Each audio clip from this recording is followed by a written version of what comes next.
Good morning, Shika, and good morning, everybody. Such a busy time of year. Thank you so much for taking time on Saturday morning to join us for our Real Academy. We are so excited, as always, to have you with us. We are very, very thankful for the amazing information we just heard from Principal Hurt, who is trying to elevate the profession and to move schools forward. So, thank you so much, Principal Hurt, for that information. And thank you so much also for giving us the information that our school data is out. We're looking forward to digging into that data. Our school, I know, is growing, and I know for a fact we've come from being at the very bottom of our CSI category. So we're just very excited to embrace that data, and we encourage folks to take a look at it so that if you need assistance, you have folks who can help you with that. So, again, kudos, Principal Hurt, for always doing such an incredible job. And again, everybody, just want to say welcome, welcome, welcome. I see folks coming in, and we are so thankful to have you. But we want you to know how much we appreciate you joining us on our Real Academy this morning. Remember that REAL acronym stands for um, that framework that we've created for schools who are trying to avoid state sanctioned school improvement status, or to pull yourselves out of it if you happen to find yourselves there. That acronym stands for respect, excellence, accountability, literacy, and leadership. We simply needed a roadmap for guidance and didn't have one. So we created one. These were those things that helped Shika and I to improve our schools 2 and 3 report card levels in a single year with our amazing school teams. And those philosophies that we have used, of course, are based on those improvement strategies that you find in the work of school improvement expert Ron Edmonds. If you aren't familiar with us, we just want you to know that we are your problem solving leaders. We provide real solutions to real problems faced by educators, parents, the community, and we anybody honestly who's working with children. And we come here every week, like Principal Hurt said, to make this happen. And we do this because we want to make a difference, and we want to help leaders who are looking for assistance because we needed it on our journey, and we found the best help coming from practitioners and people who have been in our shoes before. Now, if you are familiar with us personally, I'll introduce you to Shika, who is my trustmate and partner here. Shika is the director of secondary interventions for our school district, as well as the Avid district director. She's also an Avid staff developer who does an incredible job with that. She serves on the board of trustees for MUSC, which is our hospital system here, and for Girls on the Run Tri County. We actually are both best-selling contributing authors of the Women Who Lead series, as well as co-founders of our company, Create and Educate LLC. And that company is one that provides professional development, coaching, and training to organizations as well as to educators. So we are going to dig in this morning because we want to talk with you guys about creating resilient spaces for your students and your staff. How about you, ready, Shika?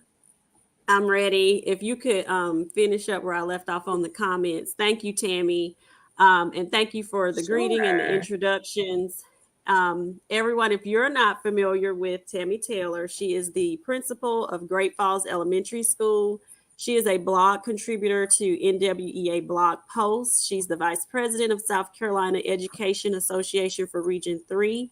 And the soon to be Dr. Tammy Taylor is working very closely with Dr. Clenora Hudson Weems, who is the person that developed and added to Africana womanism, the paradigm, and she's a contributor to a new collection of Africana woman melanated womanism, In It Together, which is it was actually released on August the 17th. So between the two of us, Tammy and I have about 40 years of experience in education.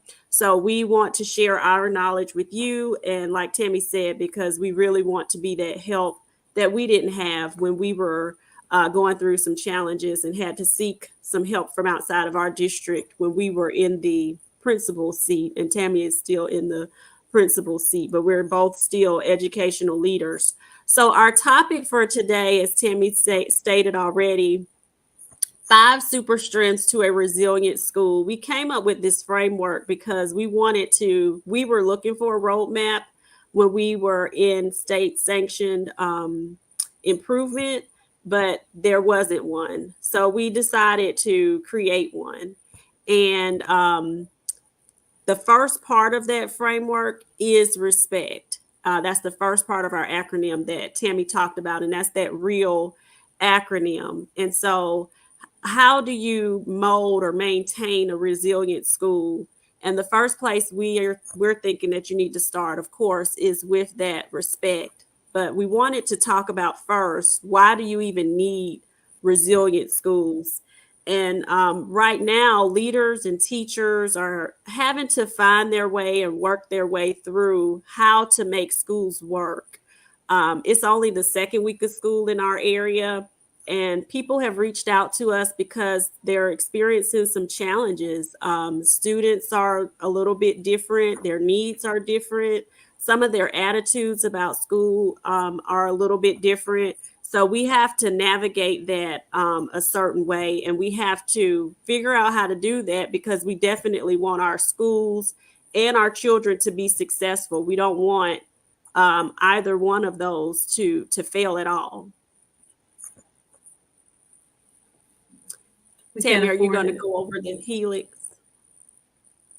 Sure, we can't afford for our kids to fail, and we definitely don't want our schools to be in a situation where they, as a whole, are viewed as being unsuccessful.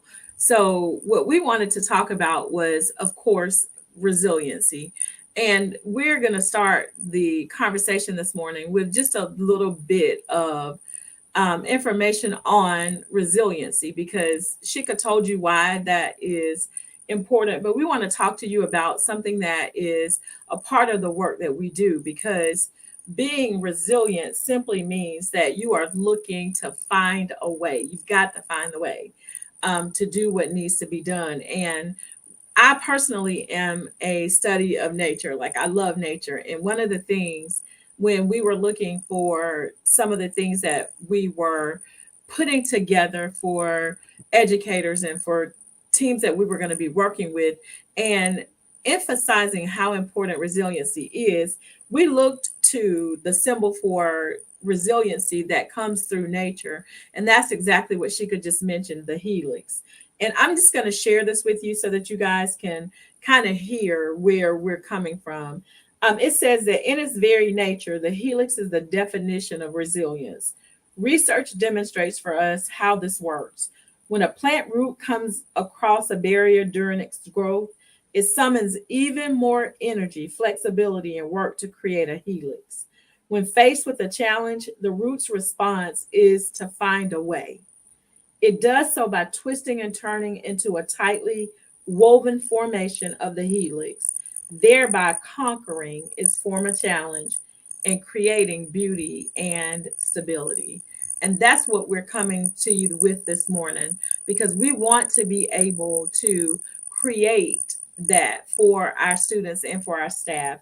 We want to create stability and we want to create a beautiful scenario for schools by finding a way. You know, we may encounter twists and turns, we may encounter setbacks, we may encounter barriers or other challenges, but we're here to talk this morning about finding a way for us to make sure that we are overcoming every barrier like the helix does. It forms itself and it creates its own energy by working as hard as it can to find that way. And if you notice, I've put here on the slide, this is a picture of what that looks like.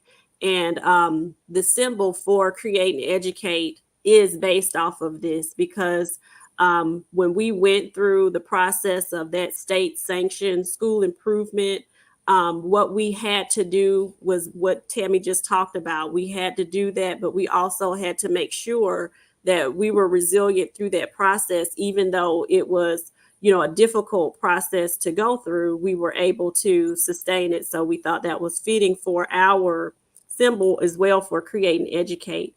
But we use this as well to make sure that we're relaying this to schools, to leaders, to students about this resiliency. And we think that it starts with respect. And when we talk about it from the aspect of students, we definitely want to make sure that that's their foundation. And we just, we don't want to just say things that are things that we've said all the time. We actually want to put some action behind it and really teach children about that. The respect or the admiration is how we're looking at it. So we want to make sure that they are definitely, their needs are being met. When we say that children are coming to school and things are looking a little bit differently, the pandemic has had an effect on everyone.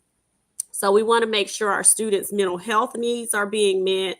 Our district has added mental health service providers to the district to make sure that those needs and that help is really accessible. We've worked with outside agencies in the past, but having that as a part of the district, I think, has been really helpful. But when we're talking with our students and when we're unpacking that and getting down to that for them, we want them to have respect for themselves, to be self-aware, to know themselves. And they definitely need to know their culture. They need to have culturally relevant lessons. And, we have to stop saying things like, oh, well, the children don't know their history or adults don't know their history. Well, this is a time that we could use with our lessons to be able to allow them to discover that. So even through your assignments, projects that are being given to students, they could be given these things as an inquiry-based lesson to learn about themselves, to become self-aware of their culture. And a part of that can be a choice board where it relates to any culture that's in the room, that people, the students can, better relate to their assignment by relating it to themselves. Because once they have a better understanding of themselves and what they come from, they can gain that respect for themselves. Yeah, I love time to get rid of deficit ideology, because what we have to do now is we have to understand the urgency of making sure that we help kids to understand who they are. Mm-hmm. Because in order to respect yourself, you have to know whom it is you're respecting. Mm-hmm. And you don't often have kids who come with a true awareness of exactly who they are. And so they shy away from the greatness that is just within them, and they channel that into other things. So it's Mm-hmm. up to us as school leaders and as folks who care about what's going to happen to the legacy of our communities. Because if we do not save our kids, then that legacy is lost. So we have to be sure that we are helping these kids to recognize who they are. And as Sheikah said, it projects and self inquiries are excellent, but we too have to take some ownership there, learn ourselves so that we're able to instill in them those things that are going to help them to embrace who they are and walk into that destiny. Definitely, Tammy. And some of the resources that we share on our page, because that's another part of our work, that we definitely have to connect parents and educators to the resources that will allow you to be able to learn your history, to learn, help students better understand themselves. One of our poets that we just featured the other night, Miss Chanel Murray, she is tuning in now. Her poem Black is one that can really help with that, and the discussion guide is listed in our newsletter. And Principal Kafele has done mountains of this work as far as making sure that, we are culturally relevant. And I can't wait until he releases his curriculum that he is sitting on, that we need so desperately for our students, because this is just so important, especially when we talk about that respect. They have to have that for themselves by being self-aware. The next thing that we look at when we are looking at respect as far as our students are concerned, making sure that we're intentional about teaching them practices to be respectful to adults.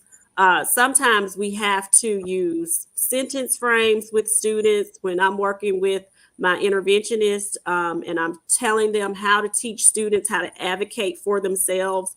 We use a lot of sentence starters so they can understand how you can advocate for yourself. How do you speak to adults, in a certain manner to where they will want to help you? Now, of course, adults should always want to help the children. That's where we hope the culture that we've built Yeah. there. But sometimes, things can come out of children that can rub people the wrong way. So we're trying to teach them, when we're talking about resiliency, we really want them to have these things to be able to sustain them for life. A lot of times we refer to them as soft skills. Yes, and we need those in place again so that our kids can actually learn how to do school. They need to understand that the business of school is the business of school. Might not be exactly what you are accustomed to. Structures are different, but they need to understand how to operate within those structures and boundaries so that they can be successful. Because again, I believe, and this is something that Dr. Akua has said based on the work of Asa Hilliard. You have to understand that there is genius in our kids, and it's up to us to bring that out. I loved the comment that Josh had put up, because Josh, we want you to make sure, and we want all of our viewers to understand that we're not just speaking to a specific culture. We're talking about culturally relevant teaching for the culture that represents you. Because Mm-hmm. when we're talking about helping people to understand who they are, your context might be different than mine, but I have to be willing to invest in whomever it is we're investing in so that they are getting a true picture of who they are. And then it's up to us to make sure that we're making others culturally aware, because everybody needs to know exactly who we are, and they need to understand it so that they can respect it. And I think that will help us. And that's a part of our acronym, that is the respect that we so desperately need. And I just wanted to say, Shika, I know you put up before, but I think we should put it back up, because the book of poetry, people need to get that so that they can see Black is. I wish we had prepared to share that this morning, because that to me speaks very specifically to exactly what it is we're trying to say. Mm-hmm. Everybody's context looks different, but at the end of the day, Black is what Black is. And it is the same for other ethnicities, but we have to embrace what our story is so that we can say what needs to be said to the legacy again that we're trying to leave in these communities, that um, we're not really where we need to be with that at this point. We have to step it up. Definitely. And if you all go to our website and click on the newsletters, our interview with Miss Murray, the author and poet of author of Black Is, in her book of poetry, is her whole interview is in linked on the website. So she actually read the poem, and hearing her read it actually adds her enthusiasm behind it as well. But I'm glad you mentioned too, Dr. Akua, Tammy, because he also teaches us to make sure that that imagery is in place. And sometimes the images that children see of themselves are what they mimic. And when we have a lot of those negative images that they see portrayed on television or that they may hear in music, we have to be careful about that Or the exposure. media. Yeah, the media, that exposure, and breaking down some of those things that have been embedded that may not be, that are not true. So when Principal Hurt talked about that imagery, what is up in your schools, that also has to be representative as well. Of But who's we there. We need to be representative of the folks that are there. exactly. And we are coming up on the end. So the last one is just making sure that they have respect for their peers and others. And one of the things that we teach in our program that we've developed is that, you know, we have to teach children how to celebrate one another. They respect one another by building relationships within one another in the classroom. So we have something where they are doing restorative circles and also getting to know one another. But celebrating one another is one that we always have to work on in the middle school, because, you know, sometimes that doesn't come readily for students. But just teaching them how to do those things helps them to have respect for their peers, and really just thinking about how some of the things that they can say could be hurtful or could be cruel, and making sure that we're intentional about that. And so I'm going to get down to the end so we do not get in Principal Kafele's way, and we're going to join him next. I know he has something powerful to share with us today.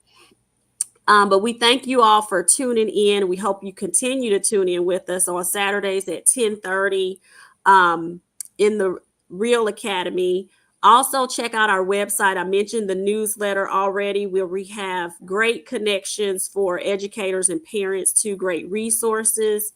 And finally, we want to make sure that you all, we're talking about respect, but that you're respecting your bodies and your temples, because our temples are sacred. So join Fit Minds and Fit Bodies. This is our group on Facebook. We provide a lot of resources for mind, body, and soul there. Principal Hurt talked about how I'm working out daily, and it's a group of us that are, several of them are on here, the 10,000 Steps Club. And I actually have a 10K Sunday that I'll be running, but I'm down 60 pounds. But, you know, stay making sure that you are putting good things into yourself as far as your food and what you're listening to, what you're reading, and also what you are doing. So the R.E.A.L Academy is brought to you by Create and Educate. We create spaces that thrive, and we hope that you continue to thrive on this sensational Saturday. Thank you, everyone. Join us next on Principal Kafele's page, and also join us on Sunday with Unlock the Middle. We are part of the Fantastic Four. Thank you all.